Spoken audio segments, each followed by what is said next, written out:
ጃዎች አላጣንም፣ ለምረቃዎች አላጣንም። በየአዳራሹ የባህል ልብስ ለብሰን ለመውጣት ለዛ ሁሉ ሰው የባህል ልብስ ለማሰፋት ገንዘብ አላጣንም። ያን ሁሉ ባለስልጣን ሁለት ሁለት መኪና ሶስት ሶስት መኪና ለመስጠት ገንዘብ አላጣንም። ለዛ ሁሉ ሆቴል ቢሮ ውስጥ መሰብሰብ ስንችል ሌላ ሀገር ሄደን ሌላ ሆቴል ሄደን ስንት ሺህ ገንዘብ በእያንዳንዱ ሰው ልክ እየወጣ ያን ገንዘብ መክፈል አላጣንም። ያንን ያ አላቃትንም። እንዴት አድርገን ነው ሐኪሞቻችንን ደሞዝ መክፈል የሚያቅተን? እንዴት አድርገን ነው መምህራኖቻችንን ደሞዝ ልንከፍላቸው የሚያቅተን? ገንዘብ አላት አገሪቱ፣ አቅም አላት፣ ፖቴንሻል አላት፣ አታ አይደለም። ነገር ግን ያ ፍትሃዊ የሆነ የሀብት ክፍፍል የለም።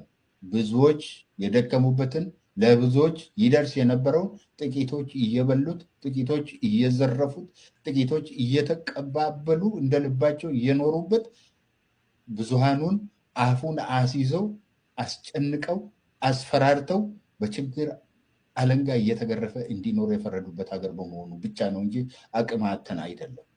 ድም ለማለት የሞከርኩት እኔ እንደው እስካሁን በእድሜ ከተመለከትኳቸው በቅርብ ስለ ሕክምና ባለሙያዎች ከታዘብኳቸው ነገሮች ውስጥ አንደኛው ምናልባት አውጥተው አርቲኩሌት ላይ ያደርጉት ይችላሉ። ለፖለቲከኛ እነሱ ፖለቲከኛን እንደ ሰው አድርገው የሚቆጥሩ አይመስለኝም።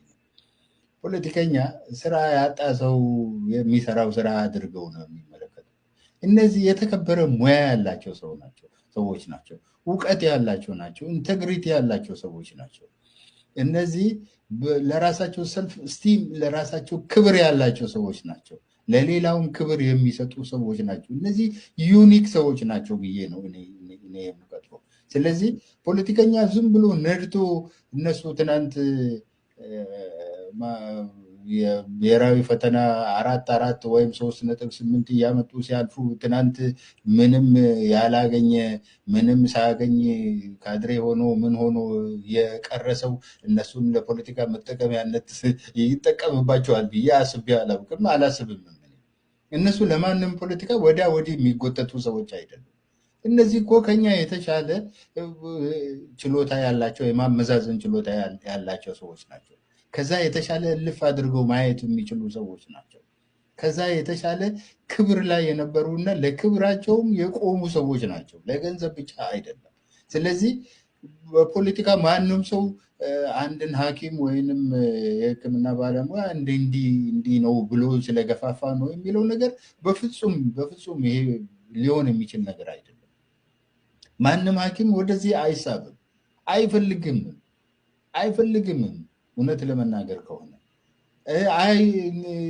እነሱን ወደ ፖለቲካ ሳይፈልጉ ያለ ፍላጎታቸው ጠምዝዞ ወይንም አታለው ማስገባትም አይቻልም። ማንን ነው የሚያታልለው? አንድ አላዋቂ የሆነ ሰው፣ አንድ ምንም የማይገባው ሰው፣ አንድ ፖለቲከኛ አንድን ሐኪም የዓላማዬ ማሳኪያ አረገዋለሁ ብሎ ይጠቀምበታል የሚል እምነት የለኝም በፍጹም። እነሱ ለሰው ብለው አይደለም። ነገር ግን ቻሉት፣ የሚችለውን ያህል ቻሉ። 20-30 ዓመት ቻሉ፣ 10-15 ዓመት ቻሉ፣ ይሄው 5-6 ዓመት ቻሉ። ከዚህ በላይ እስከ መቼ ነው የሚችሉት? ለልጁ እኮ ዳቦ መስጠት አለበት፣ ለእግሩ ጫማ መግዛት አለበት፣ ልብስ መልበስ አለበት፣ ቤት ውስጥ መኖር አለበት። ለዛ ደግሞ ቤት መከራየት አለበት። ባይሰራ እንኳን በእግሩ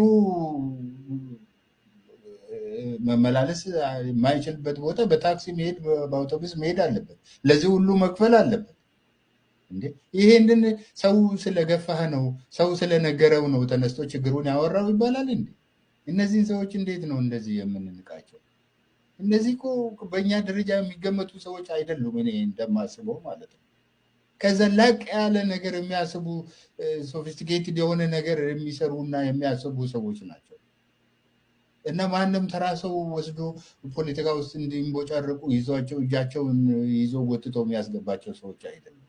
ስለዚህ አሁንም ደግሞ የስልጣን ጥያቄ አልጠየቁም፣ ወይንም መንግስት እንዲሆንልን አላሉ፣ ይቀየርልን አላሉ፣ ወይንም ሌላ ምንም አይነት ጥያቄ አላነሱም። ጥያቄያቸው ከሙያቸውና ከኑሮ ሁኔታቸው ጋር የሚመዛዘንና ከዛ ውስጥ የሚፈልቅ ነው። ያንንም ደግሞ ያደረጉት ከረጅም ጊዜ ትዕግስት በኋላ ነው። ከረጅም ጊዜ ማስጠንቀቂያ በኋላ ነው። ስለዚህ ፖለቲከኞችን ሊጠቀሙባቸው ነው የሚባለው። አንድ ፖለቲከኛ እንዴት አድርጎ አንድን ሐኪም ለፖለቲካ መጠቀሚያነት ይጠቀምበታል? እኔ በጣም እኔ እንዴት እንደሚያስቧቸውና ራሳቸውን እንዴት እንደሚያስቡ ነው የሚገርም። አሁን ሚዲያ ላይ ወጥተን ብዙዎቻችን ስንናገር አንድን ሐኪም ምን እንደማያውቅ አድርጎ እንደ አንድ ተራ ሰው አድርጎ መናገር በአጠቃላይ አሁን ስለ ሐኪሞች አነሳን እንጂ ሐኪሞች ብቻ አይደሉም። ከሐኪሞች የበለጠ ተጎጂዎቹ ባዶ እግሩን የሚሄድ በየመንገዱ እያበደ ጨርቁን ጥሎ የሚሄድ ቤተሰቦቹን የበተነ ከሰው ተራ የወጣ መምህር ደግሞ አለ። እንደ መምህራን ደግሞ የተጎዳ የለም። ምክንያቱም ስርዓቱ የሚሰራ ሰው የሚኖርበት፣ የሚሰራ ሰው የሚበላበት፣ የሚሰራ ሰው የሚከበርበት፣ አዋቂ ሰው ክብር የሚያገኝበት ጊዜና ስርዓት አይደለም። በዛም ምክንያት ከሐኪሞችም የበለጠ ከፍተኛ ስቃይና መከራ ውስጥ ያሉ ደግሞ መከራቸውን ማንም የማያላቸው መምህራን ናቸው። በባዶ እግራቸው የሚሄዱ የተጣበ ሱሪ ለብሰው ከተማሪ ፊት መቆም የተሳናቸውና በዛም ምክንያት ስራቸውን ያቋረጡ ለብቻቸው እያወሩ የሚሄዱ ያበዱ ስንት ወጣቶች ስንት መምህራን አሉ። የዩኒቨርሲቲ መምህር ሆኖ እኮ ከክላስ ወጥቶ ተማሪው በመኪና ሲሄድ እሱ ቆሞ አውቶቡስ ዝናብ ውስጥ አውቶቡስ የሚጠብቅ የዩኒቨርሲቲ መምህር አለ። የቤት ኪራይ መክፈል አቅቶት ይኸው ዶርም ማደር እንደጀመረ ያው የሀገራችን የዜና ማሰራጫዎች እያወሩት በገሃድ እያወሩት ነው። መምህራን ከተማሪዎች እኩል መመገቢያ ምሳ እየተሰጣቸው የሰው አይን የሰው ጉርሻ አይተው እንዲውሉና እንዲያድሩ የተፈረደባቸው የማህበረሰብ ክፍል ናቸው። እነዚህ የተማረ ክፍል የሚባለው ክፍል ነው። ይሄ ክብር የነበረው ሙያ ነው። ይሄ እነዚህ ሙያዎች ረከሱ። ዛሬ የረከሱትም ደግሞ ሰዎቹ ርካሽ ሆነው ሳይሆን ስራን የሚያበረታታ፣ እውቀትን የሚያበረታታ፣ እውነትን የሚያበረታታ፣ በራስ ጥሮ ግሮ መኖርን የሚያበረታታ ስርዓት በመጥፋቱ ስርዓቱ የሌብነት፣ ስርዓቱ የሙስና፣ ስርዓቱ የቅሚያ ስለሆነ ለዛ ሁሉ ተጋልጠው ዛሬ እንደተዋረዱ ይገኛሉ። ስለዚህ ዛሬ ማነው ሐኪም መሆን ማነው መምህር መሆን የሚፈልግ? እንዴ ተማሪስ እንዴት አድርጎ ከፊቱ ያለውን መምህር እያየ በባዶ እግሩ የሚሄደውን መምህር እያየ ምን ለመሆን ነው የሚማረው? ምን ለመሆን ነው የሚማረው? ስለዚህ እኔ አሁን የሚታየኝ ስርዓቱ ራሱ ከፍተኛ የሆነ ለውጥ፣ መቼ ይሄ ለውጥ እንዴት እንደሚመጣና ማን እንደሚያመጣው እኔ አላውቅም።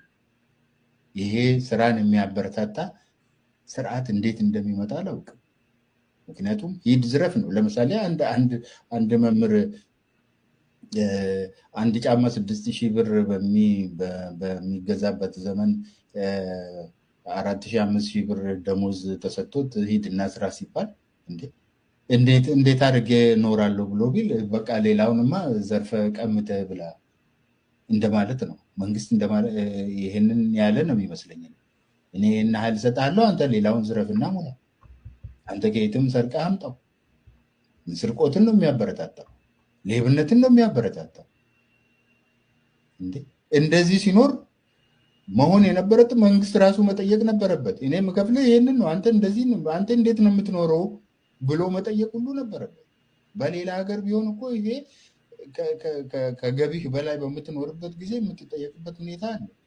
አሁን እንደዚህ አይነት ነገር የለም እና በሀገሪቱ ውስጥ የሰራ ሰው የሚሰራ ሰው የሚበረታታበት ዘመን አይደለም።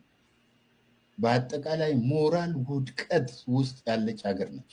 ኢኮኖሚ ውድቀት ውስጥ ብቻ አይደለም፣ ፖለቲካ ውድቀት ውስጥ ብቻ አይደለም። እጅግ ከዚህ ውስጥ መውጣት የማንችልበት የሞራል አዘቅት ውስጥ ገብተናል። ስለዚህ ይህንን ለማስተካከል ረጅም ጊዜ የሚፈልግ ነው። አሁን ሐኪሞቹ ያነሱት ጥያቄ በማድበስበስ ወይንም ደግሞ ሞራል ስለሌላቸው ነው ብሎ በእነሱ ላይ በመሳለቅ እና እነሱን በተለያየ መንገድ ወደ ስራ እንዲመለሱ ከማድረግ ጥያቄያቸውን መመለስ አስፈላጊ ነው።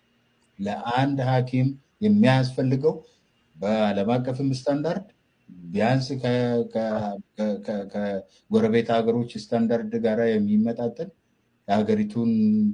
በሀገሪቱ ውስጥ ሚኒመም ኑሮ ክፍያ ሊፈጸምላቸው ይገባል። ለሌሎቹ የመንግስት ሰራተኞችም ያ አብሮ መሄድ መታሰብ አለበት። ያ ገንዘብ ከየት ይመጣል? ሀገሪቱ ገንዘብ የላትም የሚባል ነገር ያነሳሉ። ሀገሪቱ እንዴት ነው ገንዘብ የምታጣው? ሀገሪቱ ለጦርነት ገንዘብ አላጣንም፣ ለድሮን ገንዘብ አላጣንም፣ ለግብዣዎች አላጣንም፣ ለምረቃዎች አላጣንም።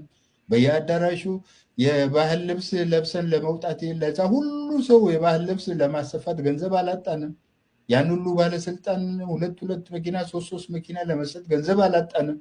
ለዛ ሁሉ ሆቴል ቢሮ ውስጥ መሰብሰብ ስንችል ሌላ ሆቴል ሄደን ስንት ሺህ ገንዘብ በእያንዳንዱ ሰው ልክ እየወጣ ያን ገንዘብ መክፈል አላጣንም። ያ አላቃትንም። እንዴት አድርገን ነው ሐኪሞቻችንን ደሞዝ መክፈል የሚያቅተን? እንዴት አድርገን ነው መምህራኖቻችንን ደሞዝ ልንከፍላቸው የሚያቅተን? ገንዘብ አላት አገሪቱ፣ አቅም አላት፣ ፖቴንሻል አላት፣ አታ አይደለም። ነገር ግን ያ ፍትሃዊ የሆነ የሀብት ክፍፍል የለም። ብዙዎች የደከሙበትን ለብዙዎች ይደርስ የነበረው ጥቂቶች እየበሉት፣ ጥቂቶች እየዘረፉት፣ ጥቂቶች እየተቀባበሉ እንደልባቸው እየኖሩበት ብዙሃኑን አፉን አስይዘው አስጨንቀው አስፈራርተው በችግር አለንጋ እየተገረፈ እንዲኖር የፈረዱበት ሀገር በመሆኑ ብቻ ነው እንጂ አቅም አጥተን አይደለም። ጥሩ ያቅሙን